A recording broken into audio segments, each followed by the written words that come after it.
ప్రేమధార Bible అధ్యయన పాఠశాల శ్రోతలకు స్వాగతం. పద్మాసువాసి పరమదర్శనం పరమవాసి మహిమ ప్రభావం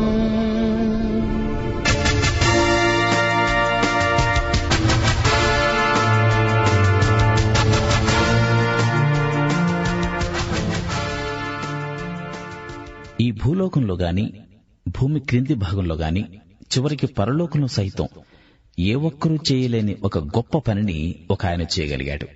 ఆ పని ఏమిటో, ఆ పని చేయగలిగేది ఎవరో ప్రకటన 5వ అధ్యాయము మొదటి 6 వచనాల వర్తమానంలో మీరు తెలుసుకోవచ్చు. ప్రియ స్నేహితులారా, మన వాక్య పాఠ్య భాగం ప్రకటన గ్రంథం 5వ అధ్యాయం 1 నుండి 6వ వచనం వరకు సావధానంగా వినండి. లోపట వెలపట వ్రాత కలిగి 7 ముద్రలు గట్టిగా వేసి ఉన్న ఒక గ్రంథము సింహాసనమునందు ఆసీనుడై ఉన్నవాని కుడి చేతిలో చూచాను. మరియు దాని ముద్రలు తీసి ఆ గ్రంథము విప్పటానికి యోగ్యుడైన వాడు ఎవడని బలిష్ఠుడైన ఒక దేవదూత బిగ్గరగా ప్రచురించగా చూచాను. అయితే పరలోకమందు గాని భూమి మీద గాని భూమి క్రింద గాని ఆ గ్రంథము విప్పటానికైనా చూడడానికైనా ఎవరికీ శక్తి లేదు.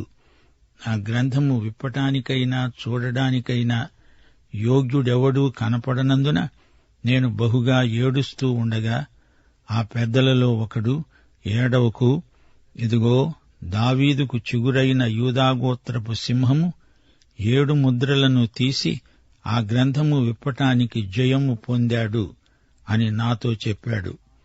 మరియు సింహాసనమునకు ఆ 4 జీవులకు పెద్దలకు మధ్య వధింపబడినట్లున్న గొర్రెపిల్ల నిలిచి ఉండటం చూచాను. ఆ గొర్రెపిల్లకు 7 కొమ్ములు 7 కన్నులు ఉన్నాయి. ఆ కన్నులు భూమియందంతటికీ పంపబడిన దేవుని 7 ఆత్మలు. శ్రోతలు వింటున్నారా? 5వ అధ్యాయంలో సన్నివేశం పరలోక సీమ. సంఘం క్రీస్తుతో పరలోకంలో ఉంది. సంఘం మహాశ్రమల కాలంలో ఇక్కడ ఉండదు. పరలోకానికి ఎత్తబడి క్రీస్తుతో అక్కడే ఉంటుంది. పరలోకం క్రీస్తును బట్టి మనదే. అది క్రీస్తు లోకం గనుక మన లోకం. మనమంతా అక్కడికి వెళ్లిపోతాము. ముందుగా అక్కడి దృశ్యాన్ని చూతాము. 4వ అధ్యాయంలోని దృశ్యమే 5వ అధ్యాయంలో కొనసాగుతోంది. యేసు ప్రభువు పరలోకానికి ఆరోహణమైపోతూ తన శిష్యులతో ఏమన్నాడు? యోహాను సువార్త 14వ అధ్యాయం 2-3 వచనాలు. నా తండ్రి ఇంట అనేక నివాసములు కలవు. మీకు స్థలము సిద్ధపరచడానికి వెళ్ళుతున్నాను. నేను వెళ్లి మీకు స్థలము సిద్ధపరచిన ఎడల నేనుండే స్థలములో మీరు ఉండేలాగున మరల వచ్చి నా వద్ద ఉండడానికి మిమ్మల్ని తీసుకుపోతాను. ఆయన వస్తాడు, వచ్చి మనల్ని తీసుకువెడతాడు. ఇది మన శుభనిరీక్షణ. మన ఆశాభావం తప్పక నెరవేరుతుంది. మహాశ్రమలు 5వ అధ్యాయం తరువాత రాబోతున్నాయి. కాని సంఘం మాత్రం మహాశ్రమలలో ఉండదు. ఈ భూమిపైకి వచ్చే తీర్పు సంఘానికి వర్తించదు.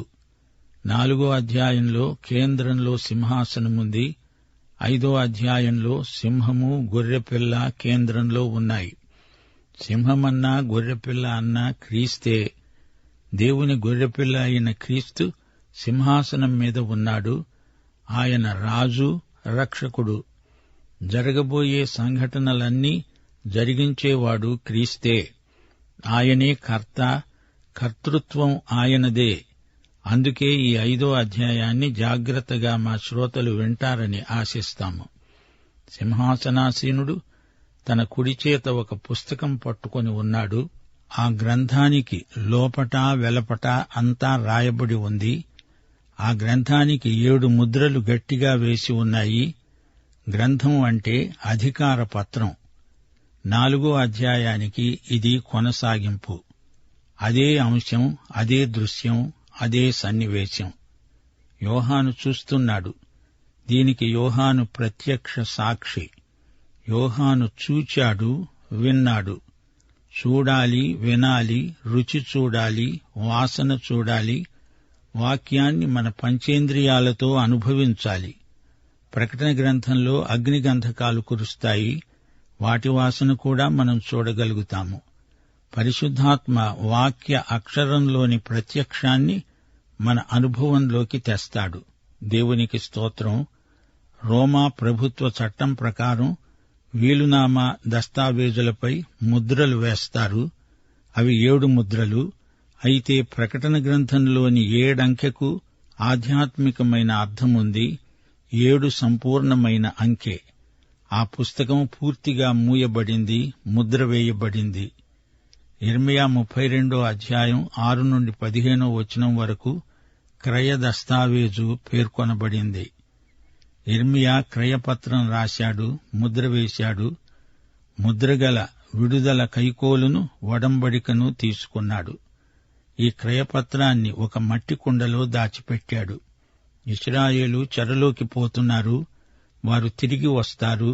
ఈ దస్తావేజు అంతవరకు ముద్ర వేయబడి దాచిపెట్టబడి ఉంటుంది. ఈ భూమి అంతటిపైన అధికార దస్తావేజు ఎవరి దగ్గర ఉంది అనుకుంటున్నారు? అధికార పత్రం యేసు చేతిలోనే ఉంది. దానియేలు గ్రంథం 7వ అధ్యాయం 13-14 వచనాలు. ఆకాశ మేఘారూఢుడై మనుష్య కుమారుని పోలిన ఒకడు వచ్చి ఆ మహావృద్ధుడైన వాని సన్నిధిలో ప్రవేశించి ఆయన సముఖమునకు తేబడ్డాడు. సకల జనులు, రాష్ట్రములు, ఆయా భాషలు మాట్లాడేవారు ఆయనను సేవించున్నట్లు ప్రభుత్వము, మహిమ, ఆధిపత్యము ఆయనకు ఇవ్వబడ్డాయి. ఆయన ప్రభుత్వము శాశ్వతమైనది, అదెన్నటికినీ తొలగిపోదు. ఆయన రాజ్యము ఎప్పుడునూ లయము కాదు. యేసు చేతిలో ఉండాల్సింది ఈ సర్వభూమి యొక్క అధికార పత్రం. దానిపై గట్టిగా అధికార ముద్రలు 7 వేసి ఉన్నాయి. ఆ గ్రంథానికి అటూ ఇటూ, లోపల బయట అంతా రాసి ఉంది. ఈ సమస్త భూమికి ఆయనే సృష్టికర్త, స్వంతదారు. అందుకే ఆయన తన కుడి చేతిలో ముద్ర వేయబడిన ఈ గ్రంథమును, ఈ పుస్తకమును, దస్తావేజును పట్టుకొని ఉన్నాడు. ప్రకటన గ్రంథం బాగా అర్థమవ్వాలంటే జకర్యా గ్రంథం పూర్తిగా చదివి ఉండాలి. జకర్యా 5వ అధ్యాయం 1 నుండి 3వ వచనం వరకు ఎగిరిపోయే పుస్తకం ఒకటి కనిపించింది. అది 20 మూరల నిడివి, 10 మూరల వెడల్పు. అది భూమి అంతటి మీదికి శాపం తెచ్చింది. దానికి ఒక ప్రక్కను రాసి ఉన్న దానిని బట్టి దొంగిలే వారందరూ కొట్టివేయబడతారు. రెండో ప్రక్క రాసి ఉన్న దానిని బట్టి అప్రమాణికులందరూ కొట్టివేయబడతారు. శ్రోతలు, ఈ ఎగిరే పుస్తకమే ఇప్పుడు సింహాసనాసీనుడైన యేసుక్రీస్తు చేతిలో ఉంది. 7 ముద్రలు గట్టిగా వేయబడి ఉన్న పుస్తకం. ఇశ్రాయేలుతో దేవుడు చేసిన కొత్త నిబంధనే ఈ గ్రంథపు చుట్ట. యిర్మీయా గ్రంథం 31వ అధ్యాయం 31, 33 వచనాలు. నేను ఇశ్రాయేలు వారితో, యూదావారితో క్రొత్త నిబంధన చేసే దినములు వస్తున్నాయి. వారి మనస్సులలో నా ధర్మవిధి ఉంచుతాను, వారి హృదయముల మీద దానిని రాస్తాను. రోమాపత్రిక 11వ అధ్యాయం 26, 27 వచనాలలో పౌలు అన్నాడు, విమోచకుడు సియోనులో నుండి వచ్చి యాకోబులో నుండి భక్తిహీనతను తొలగిస్తాడు. నేను వారి పాపములను పరిహరించినప్పుడు నా వలన వారికి కలిగే నిబంధన ఇదే అని రాయబడినట్లు ఇశ్రాయేలు జనులందరూ రక్షించబడతారు. హెబ్రీ పత్రిక 10వ అధ్యాయం 16వ వచనం కూడా ఇదే మాట అంటోంది. ఆ దినములైన తరువాత నేను వారితో చేయబోయే నిబంధన ఇదే, నా ధర్మవిధులను వారి హృదయమునందుంచి వారి మనస్సు మీద వాటిని రాస్తాను అని చెప్పాడు. పాత నిబంధన ఇశ్రాయేలుతో దేవుడు చేసింది మనిషి మీద ఆధారపడింది. 10 ఆజ్ఞల ధర్మశాస్త్రం ఎంతసేపటికి అది చెయ్యి, ఇది చెయ్యి అనే మాటే అన్నది గాని మానవుడు బలహీనుడు గనుక అది చెయ్యలేకపోయాడు. దశాజ్ఞలు మంచివే, దేవుడిచ్చిన ధర్మశాస్త్రమూ మంచిదే, గాని మనిషిలోనే ఉంది సమస్య అంతా. ఏదెను తోటలో జరిగింది కూడా ఇదే. ఆదాము హవ్వ పండు తిన్నారు, పండు మంచిదే. ఆదాము హవ్వలే పాపం చేసిన జంట. వారు చేసింది ఆజ్ఞాతిక్రమ పాపం. అయితే దేవుడు కొత్త నిబంధన చేశాడు. ఇది మనిషి బలహీనతపై ఆధారపడింది కాదు. ఇది దేవుని సింహాసనము నుండి వచ్చింది. ఇది ప్రభువైన యేసుక్రీస్తు నుండి కలిగిన నిబంధన. బలిష్ఠుడైన ఒక దేవదూత వచ్చి బిగ్గరగా ప్రకటించాడు. ఆ గ్రంథం ముద్రలు తీసి దాన్ని విప్పడానికి యోగ్యుడైన వాడెవడు? ఈ భూమి, దాని సర్వసంపూర్ణతపై అధికారపత్రం ఎవరిది? ఎవరికి ఆ హక్కు ఉంది? హక్కుభుక్తములు ఎవరివి? పరిపాలకుడెవరు? యజమాని ఎవరు? నీతి న్యాయములు జరిగించగలవాడు ఎవడు? ఏ మానవుడు, ఏ మానవ రాజ్యము చెయ్యజాలని పని అది. బలిష్ఠుడైన దేవదూత ప్రకటన. అతని స్వరం గంభీరమైంది. ఈ కొత్త నిబంధనాధికారం ఎవరిది అని దూత ప్రకటిస్తూ ప్రశ్నిస్తున్నాడు. ఎవరాయన? ఎవరా సర్వాధికారి? ఆ గ్రంథాన్ని విప్పడానికి, చూడటానికి కూడా యోగ్యుడు ఎవ్వరూ కనపడలేదు. ఇది చూచి యోహాను ఏడవసాగాడు. ఆదాము సంతానంలో ఎవరికీ అట్టి అధికారం లేదు. ఆ పుస్తకాన్ని తెరవగలవాడు ఎవ్వడూ లేడు, ఒక్కడూ లేడు. ఈ భూమినంతా తన వశమందుంచుకొని పరిపాలించగలవాడు మనుషుల్లో ఎవరున్నారు? ఎందరో ప్రయత్నించారు, కృతకృత్యులు కాలేకపోయారు. ఆదాము పాపం చేసి ఆ అర్హతను పోగొట్టుకున్నాడు. మోషే ద్వారా ధర్మశాస్త్రం వచ్చింది.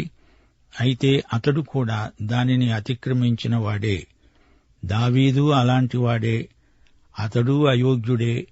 యోగ్యుడు ఒక్కడే ఒక్కడున్నాడు. ఆయనే విమోచకుడు, సార్వభౌముడు, రక్షకుడు, ప్రభువైన యేసు. ఆదాము అతని సంతతిలో ఎవరు తగిన అభ్యర్థి కారు. సైతాను అసలే తగడు. వాడు దొంగ, అబద్ధికుడు, అబద్ధాలకు తండ్రి. యోహాను ఏడుస్తున్నాడు. ఎందుకు? పరలోకమందు కాని, భూమి మీద కాని, భూమి క్రింద గాని ఆ గ్రంథాన్ని విప్పటానికి కాని, చూడడానికి కాని, చదవటానికి కాని ఎవరికీ శక్తి చాలలేదు. అందుకే యోహాను ఏడుస్తున్నాడు.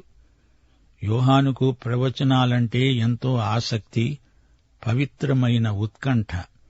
పరమార్థజ్ఞానికి దుఃఖం ముంచుకొచ్చింది.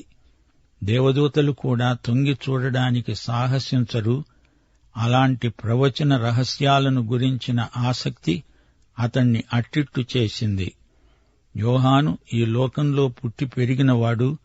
పరలోక మార్మిక జగత్తులో అడుగుపెట్టాడు. అతని ఉద్రేకం అంతా ఇంతా కాదు.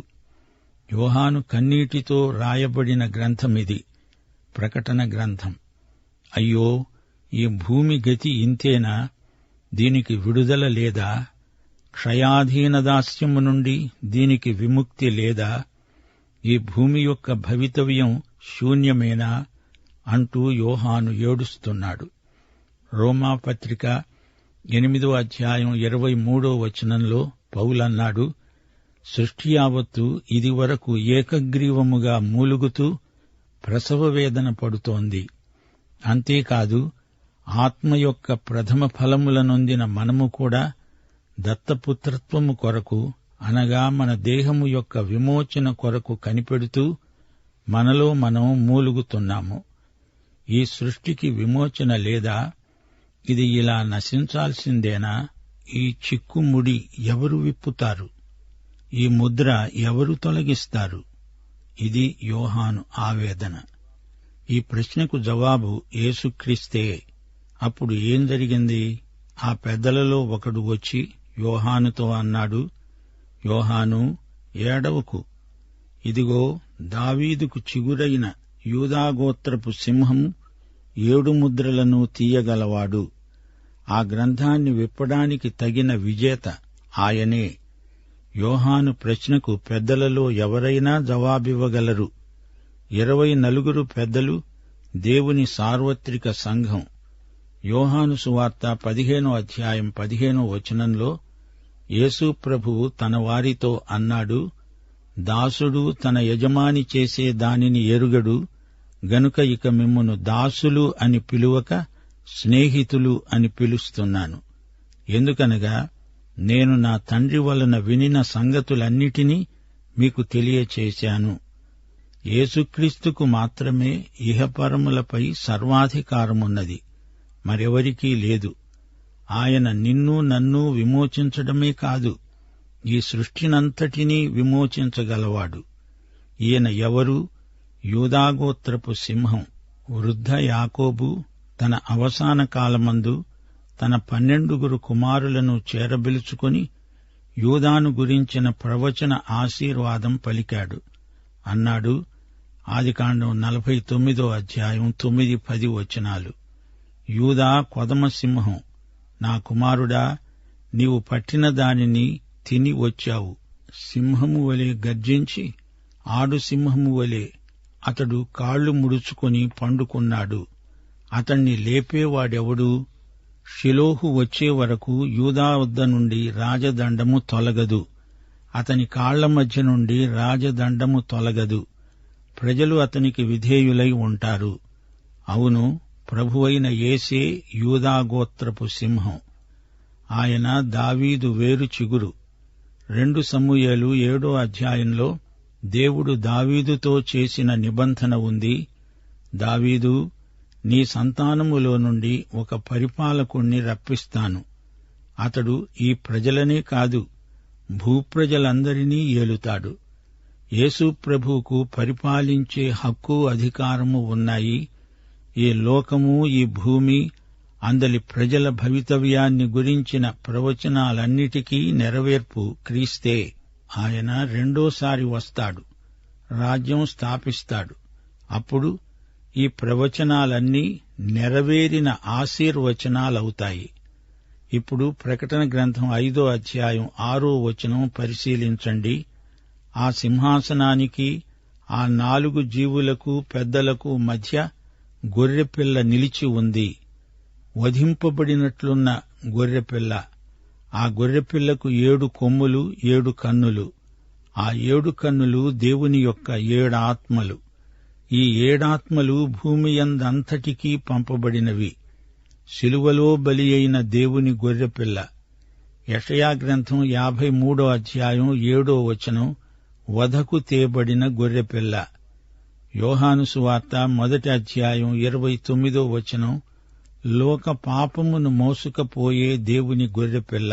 యేసు మరణం విమోచనాత్మకమైనది, ప్రత్యామ్నాయ బలి. గొర్రెపిల్ల నిలిచి ఉంది. ఇది యేసు పునరుత్థాన సంకేతం. ఆయన లేచాడు, నడుస్తున్నాడు, లోకానికి తీర్పు తీర్చబోతున్నాడు. ఆయన సింహాసనాసీనుడు, నీతిగల న్యాయాధిపతి. 7 కొమ్ములు, మహాశక్తి గలవాడు. దానియేలు గ్రంథం 7-8 7 కన్నులు గలవాడు, సర్వజ్ఞుడు. ఆయన సింహము, గొర్రెపిల్ల. ఆయన సంపూర్ణ ఆత్మశక్తితో కదులుతున్నాడు. రెండోసారి సింహమై వచ్చేవాడు మొదటిసారి గొర్రెపిల్లగా వచ్చాడు. సింహము అంటే తీర్పరి, గొర్రెపిల్ల అంటే రక్షకుడు. సింహం ప్రభుత్వానికి ప్రతీక, గొర్రెపిల్ల దేవుని కృపకు సంకేతం. పాఠం ఇంతటితో సమాప్తం. యేసుక్రీస్తు వారి దివ్యకృప, తండ్రి అయిన దేవుని పరమ ప్రేమ, పరిశుద్ధాత్మ యొక్క అన్యోన్య నిత్య సహవాసము మనకందరికీ సదాకాలము తోడై ఉండునుగాక. ఆమేన్. ఇదే ప్రకటన గ్రంథ భవి